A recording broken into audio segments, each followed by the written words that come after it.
অস্বচ্ছ কৃষি বাজারে ন্যায্য মূল্য না পেয়ে ঋণের চাপ হতাশায় জর্জরিত কৃষক। অথচ খাদ্য নিরাপত্তা, অর্থনৈতিক স্থিতিশীলতা এবং গ্রামীণ জীবনের মূল ভিত্তি দাঁড়িয়ে আছে কৃষির উপর। সংকট সমাধানে কৃষি খাতের দীর্ঘমেয়াদী পরিকল্পনা, টেকসই উন্নয়ন এবং কৃষকদের উন্নতির জন্য সঠিক রাজনৈতিক সদিচ্ছা জরুরি বলছেন গবেষকরা। নাদিম মোস্তফার ক্যামেরায় উষা ফেরদৌসের 2 পর্বের প্রতিবেদনের আজ শেষ পর্ব দেখুন। এভাবেই মিষ্টি কুমড়ার পুরো মাঠটি বিক্রি করে দিয়েছেন চাষি। ইজারাদার ঝুড়ি ভরে তা নিয়ে যাচ্ছেন বাজারে বিকোতে। উৎপাদন পর্যায়ে প্রতিটি মিষ্টি কুমড়ার দাম পড়েছে 40 থেকে 50 টাকা। এরপর অন্তত 4 হাত বদল হয়ে ভোক্তা পর্যায়ে তার দাম দাঁড়াবে 2 থেকে 250 টাকায়।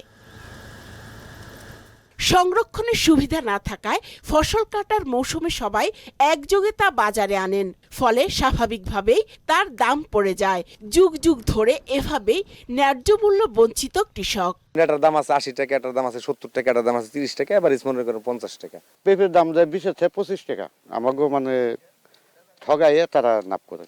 বাংলাদেশের মোট শ্রমশক্তি প্রায় 40%ই কৃষক, অথচ জিডিপিতে কৃষির অবদান মাত্র 13 থেকে 14%। এর অর্থ হলো কৃষকের পরিশ্রমের প্রকৃত আর্থিক মূল্য সমাজে প্রতিফলিত হয় না। এই বৈষম্যই কৃষক জীবনের সবচেয়ে বড় ট্র্যাজেডি।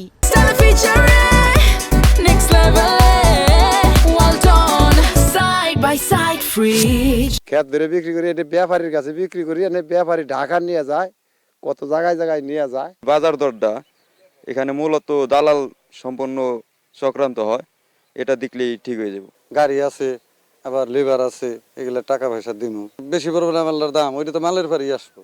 কৃষি শিল্পায়ন ও খাদ্য প্রক্রিয়াজাতের মাধ্যমে কৃষিকে কৃষকের জন্য লাভজনক খাত হিসেবে প্রতিষ্ঠিত করতে হবে বলে মত দিলেন এই কৃষি বিশেষজ্ঞ।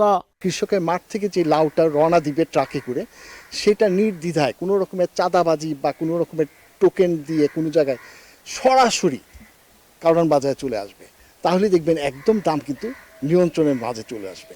মাঝে মাঝে অনেক জায়গায় চেঞ্জ করতে হয়, মানে অনেকগুলো মিডলম্যান আছে বলেই আমাদের কিন্তু কৃষকের থেকে ভোক্তার দাম কিন্তু অনেক ভেরিয়েশন হয়ে যাচ্ছে। আমি চাচ্ছি কৃষক লাভবান হোক, আমরা ন্যায্য দামে কিনি।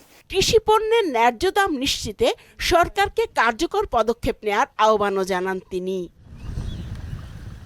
স্বাধীনতার 54 বছরেও জীবন জীবিকায় বিপর্যস্ত কৃষক, কারণ মাঠ পর্যায়ে তাদের উৎপাদিত পণ্য যেই দামে বিক্রি হয় সেটি ভোক্তা পর্যন্ত পৌঁছাতে অন্তত 4 গুণ দাম বেড়ে যায়। তাই নতুন সরকারের কাছে তাদের দাবি, মাঠ পর্যায়ে পণ্যের দাম নির্ধারণ করে দেয়া অথবা মধ্যস্বত্বভোগীদের দৌরাত্ম্য কমানো।